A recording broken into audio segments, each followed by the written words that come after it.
I'm Eric, and this is a day in the life of a public information officer.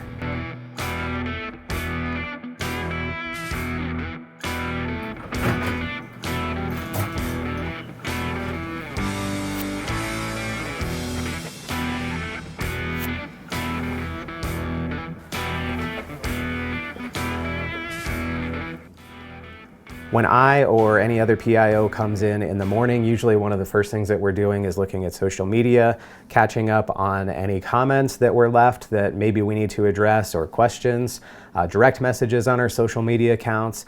If there's any information that we want to share with our community members or journalists, sometimes PIOs will do that first thing in the morning or whenever it's timely. So one of the first things that I did this morning was send out a message about how South Metro was preparing for today, because this fire danger situation has been on people's radar since 5 or 6 days ago, and it's really been the top story on the news for the last 2 or 3 days. So a lot of people are paying attention and a lot of people are worried. So just some reassurance that South Metro is prepared. We've upstaffed. We're going to be sending a larger brush response than usual on even small vegetation fires today. And really just to reassure them that we're prepared and also share information with them that we really are relying on the community to help us prevent fires from even starting today. One of my favorite parts of being a public information officer is truly that every day is different.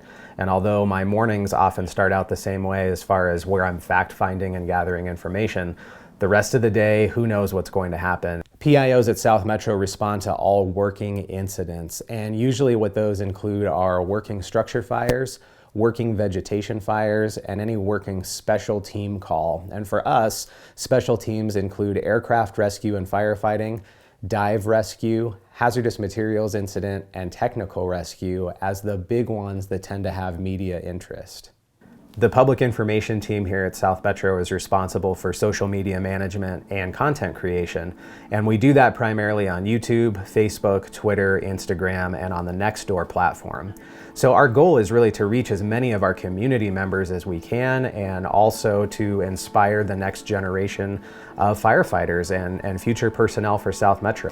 And if you're watching this on YouTube, you may not be in South Metro's district, you may not even be in the United States, and it's so powerful and so awesome that we have this reach. Our focus is for the residents who live in our community. Right now I'm working on editing a day in the life of an RTO video, and earlier this week I spent a lot of time down at the drill ground. The RTO staff is just amazing and they did a great job. I got really incredible video and I'm so excited to be working on this edit. One of the favorite things that I do honestly during my day is not only capturing the video for stories, but editing them and sharing them with you all. And I just get into this rhythm of storytelling, and when the video gets lined out and I can start to edit it and add some music and really let it evolve and start to tell itself, it's just really exciting and I can get really deep and involved in that. So that's what I'm going to be focusing on this morning. I'll be watching social media and our public information officer phone line, which our journalist will call or text if they have questions. From a weather perspective, it's historically rare to have all of these conditions align with each other. That these conditions are occurring literally from the foothills all the way to the Kansas border.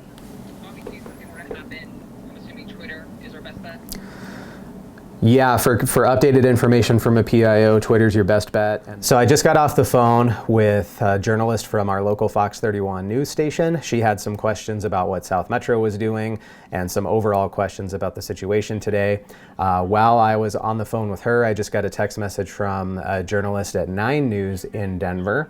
So in between these requests from journalists, I was checking on our comments on social media, and there's a great question. This person wrote, "How are residents notified of fire and evacuations? Thank you and be safe." And that's something that a lot of people wonder about and should sign up for. So in South Metro's fire jurisdiction, we have 3 different counties that we cover, which is portions of Arapahoe, Douglas, and Jefferson County. And residents or people who work in our district and want to receive notifications should visit the county website of the location where they want to receive notifications for. Look for code red, and there are some basic questions that they'll ask about where you're located at, what the address is, and some contact information on how you want to receive those alerts, and then you'll start getting them. Noel works for 9 News, and he and I have worked together for a long time, which is really fun. One of my favorite folks to work with. And maybe you could just tell the YouTube folks, like, how did you contact me today? Why did that happen? What happens on your end? Yeah, so I saw a tweet from South Metro Fire just about the preparations that the department was making in anticipation of some really tough conditions today, and I thought that was kind of interesting and reached out to Eric to see if he could talk about what the department is doing to prepare for today. And so it was that easy. I texted him and he got back right away, and here I am now talking to him about what they're doing today. Perfect. Yeah. Thanks, man. No Appreciate problem. you being on. Thank you. All right. So this is different, having a camera on us when we're talking to you. Why is there a camera on us right now? What is this part of? Yeah, so there's a camera on us right now because part of South Metro's public information program includes a YouTube channel. Are you going to put the entirety of the interview online, you think, or what will it be? We'll see how bad I do with this interview, and maybe the whole thing will go on YouTube, or maybe just the good parts. There you go. Yesterday, 4 firefighters with a wildland fire engine deployed to a fire in Arizona outside of Prescott, and we backfill that fire engine at the station with a reserve apparatus. So really what that means for the community is South Metro was able to go and help another community while our firefighters gained experience there, but it didn't leave a hole in coverage in South Metro's district. We still have a fire truck there. There's still firefighters who are ready to go. When it comes to emergencies, it's a PIO's job to message the right information to the right people at the right time so they can make informed decisions about their safety. For me, one of the most challenging parts of the job is live TV news interviews. They're usually related to an uncomfortable topic where people have been injured or killed or property has been destroyed. And in the live news environment, there's no do-overs. It's not casual, it's not a fun environment with our news reporters like what you saw in my interview with Noel. So I wrapped up some stuff at the office here, and I'm gonna head out to the JSF because in about 90 minutes or so, there's gonna be someone from a sign company that's gonna come and update the sign for us on the Cherry Creek Trail, so I'm gonna make my way that way. All right, check it out. There's the new sign for the South Metro Fire Rescue Drill Ground.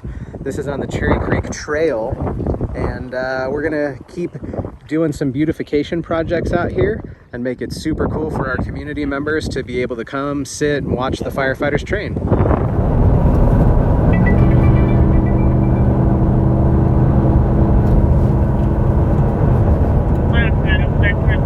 Incident assigned. Your incident has been updated.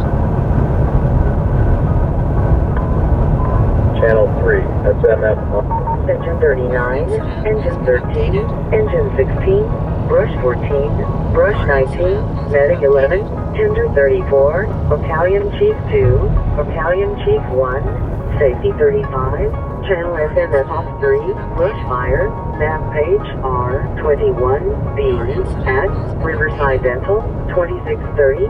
West Bellevue Avenue. So we get a lot of questions about when do PIOs respond emergent, and for something like this where we don't have reports of structures threatened, there's no injuries, we're not talking about evacuations at this point, this is a non-emergent response for me. South Metro's policy says that an emergent response for support staff like myself has to be justifiable. And so in this case, I don't believe that it is. If we were to escalate this incident and there were lives and property threatened, and getting the messages to the community about what action they need to take to stay safe, then I might go emergent. And we have a unit that's going to give an initial radio report. Looks like Denver Fire is on scene prior to us. Looks like they've extinguished the fire. We'll update, we'll be investigating. I copy that. Will you move over to 3, please? Okay, so Medic 11 is the first South Metro unit on scene. They have arrived and said the Denver Fire Department is already there. This is along Bellevue Avenue, which is a boundary with City of Inglewood, which Denver Fire Department has a contract for fire service. And it sounds like Denver Fire is already there, and they may have already extinguished this fire. So we'll listen for updates and then kind of determine how we're going to proceed. Yeah, with it. So because of the amount of concern over today, I am going to send out a social media update on this now that I'm parked and I'm off the call. really just to update the community if they did get this confirmed vegetation fire message on Pulse Point that the fire is out, our crews are there working, and there's no danger to the community, just to kind of offer some reassurances.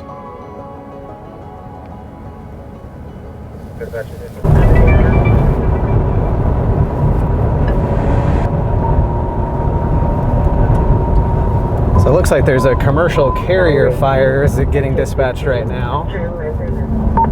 Tower 18 dispatch. Tower 18. Tower 18, this is going to be a trash truck on the west side of the building. The load was dumped. I believe that the trash is on fire. Unknown about the truck. Everyone is out of the vehicle. 81 degrees. Humidity is at 8%. Winds are out of the south at 12 to 20. So it looks like we're going to be first on scene here, which means I'm going to have to give the initial radio report. Tower 18 is still behind me. Dispatch PIO 10. PIO 10.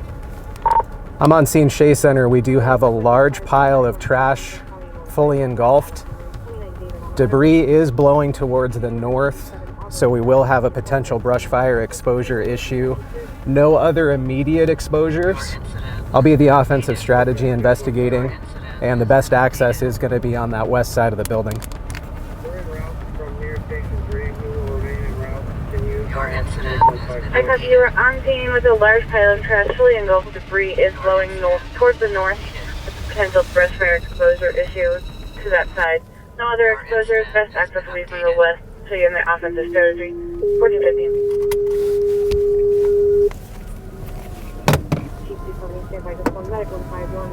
Copy, 44 signal.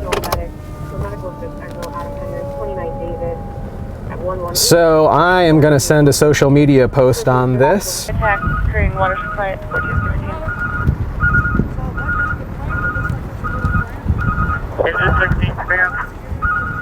Good. Coming from the north, there's a fire hydrant on the west side as you come into the parking lot. Hit that, and then we'll stage you trying to grab some of that trash that's flowing around to the north. Engine 16. PIO 11. Go ahead. 5-inch back compartment. What's that? Grab the 5-inch, very back compartment. And all units, we are trying to get CPR instructions. Frank, go ahead. Confirm if you want this one or stuff. We're going to go right next to the tower. Okay, here's that one. And then spray down anything you can. Keep it on the ground.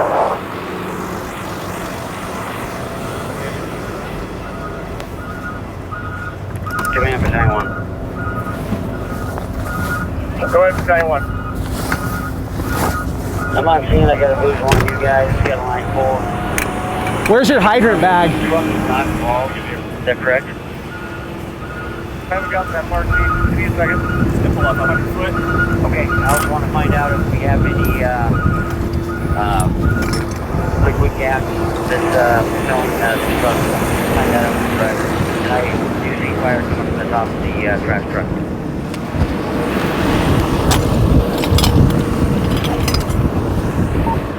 Okay, Chief. So, driver, we are seeing. I'm going to change it to 16 plan. Engine 16, if you pull up, go on the east side of the trash truck, and I'm going to make you fire attack on the rear of the trash truck. Yeah, that's it for us. And command from 91. I'm going to assume command right now. 22 at UPR 1745, Shea Center Drive. Dispatch from 91. Okay, 91 command. We do have a commercial load going off the parking lot. Looking to be primarily papers. We've got a lot of burning material that is spreading to the north. Start me another engine in this location, please.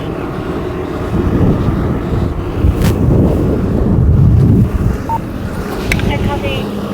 You're assuming Lucid Command. 3-4 3/4 of a load fully involved in the parking lot, primarily paper. Running material is spreading to the north. Start to another engine. At 14.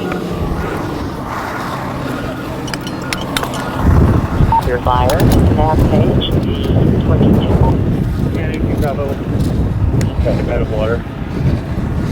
Check out the got a visual. You guys are establishing, getting that button set up for a positive water supply. Break engine 16 from command. Alright. Yeah, you guys grabbing a plug down there? That's affirmative. Okay. As you guys get that, your priority is the trash truck. I want to keep that confined to the trash bin. I don't want it to get to the CNG. Okay. Primary trash truck.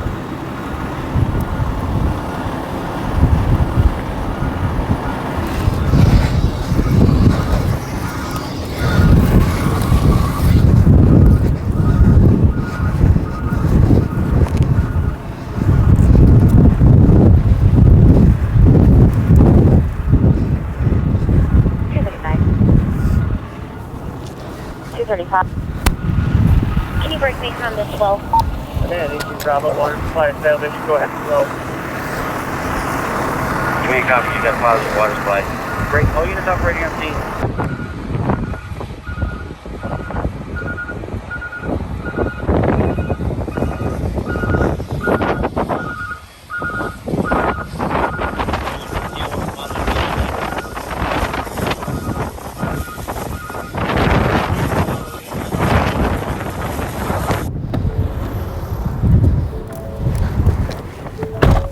What you got to see is kind of a rare event.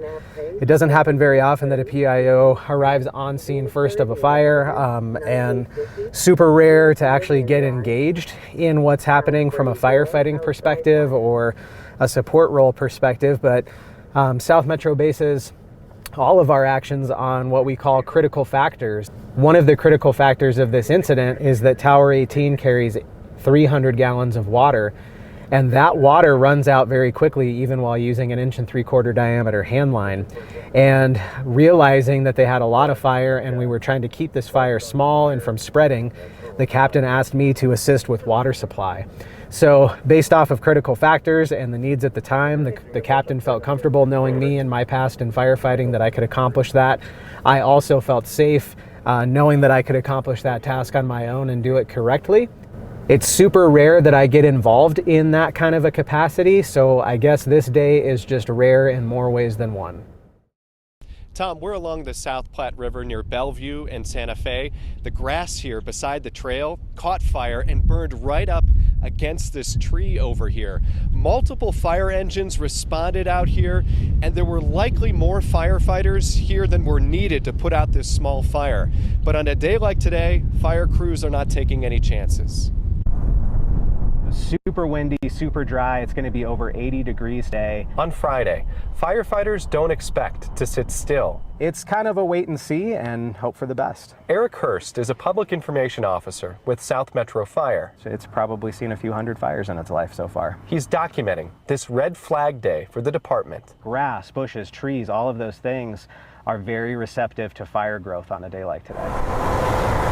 A spark is all it takes. The probability that there's more than one fire that could occur today is pretty high. A small grass fire near Bellevue in Santa Fe didn't burn long because on red flag days, South Metro Fire triples its normal response. They send 7 engines, support vehicles, and more than 30 firefighters. But conditions on Friday call for additional help. We have actually upstaffed 2 different wildland fire engines and 2 wildland supervisors to be in service and available for calls because we know that the risks are a lot higher today. This is the first time in my career that I can recall a time outside of 4th of July where we've upstaffed wildland fire engines. Precautions could spare April 22nd from becoming the next infamous date on the calendar. It's easy to think back to December to the Marshall Fire on a day like today. It's easy to think back to even Cameron Peak or East Troublesome fires. Those are still fresh in everyone's minds as well. Firefighters don't know where Friday will take them. Not all red flag days are created equally. But they won't sit still for long. Today is about being prepared and being proactive instead of reactive to situations. South Metro Fire responded to a couple other fires today. One included a large trash fire in a parking lot near Holmes and Highlands Ranch. Take a look. South Metro Fire says that fire started in a garbage truck. The driver dumped all of the trash from the truck in the parking lot in order to save the truck. Even in those high winds, the crews were able to put out that fire and keep it from spreading. On any other day, a fire like that may not seem so serious, but you mix in a burning piece of trash with these high winds and the dry fuels out here, gosh, that fire could have been so much worse. Tom? Well, we're certainly hearing that the wind whipping through your microphone, and you know how warm it is today, a record-setting day temperature-wise. So warm outside, and yeah, when you bring that up, just a little piece of anything, we know there are some things they can prepare for, and they can tell us all to do our own part, but something like that, they had to react quickly. Thank you, Noel. This is the time of day when I would usually be heading home from the office, but given the unique circumstances and watching some interesting clouds and dust stream in over the mountains and over here in Douglas County, just kind of taking it all in and looking at things and seeing what the conditions are. I'll probably start making my way home here pretty soon, but I'm on call through the rest of tonight. That means that I take this truck home and I'll be ready to respond at a moment's notice if something happens.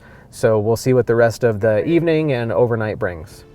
Good morning. So I am in my home office today. Today is Saturday. Last night after I went to sleep, about 2:30 in the morning, there was a structure fire text message that came out. I checked the call notes, listened to the call on the radio, and it actually started as a vehicle fire. While Engine 21 was responding, there were reports of numerous vehicles on fire in a commercial building parking lot. So the response was upgraded to a reported structure fire to bring some additional units to help them with the multiple vehicles that were burning. Engine 21 got that fire under control very quickly. There was no extension to any of the exposures. So most of the incoming units were canceled, and it turned out to be a call that PIO didn't need to go to. So I went back to sleep and woke up now on Saturday morning. So I'm on call for the rest of the weekend, and what that looks like for me is that I can do the things that we all normally have to do, run errands, do things around the house, but I'm held to a little bit of a time constraint if a call occurs. So if I do get a request either from a journalist or there's an incident that I need to respond to, I need to be responding to those within 10 minutes of the call, and I need to be on scene within 1 hour of the incident. So I live very close to our fire district. I can usually get places within 30 minutes or less depending on where the call is, but we're held to that hour standard, and that goes for PIOs and South Metro's fire investigators because our investigators also end up being on call from home after business hours. Thank you for riding along with me yesterday. I hope that the video gives you a better understanding of what public information officers at South Metro Fire Rescue do beyond the YouTube channel. But hey, since we're talking about YouTube, if you like the video, give it a thumbs up. If you haven't already subscribed to our channel, please do that. When we look at our analytics, there's only maybe 20% of you that watch some of our day in the life videos that actually subscribe to the channel. So do us a favor and subscribe. Leave your comments and questions down below, and we'll catch you next time.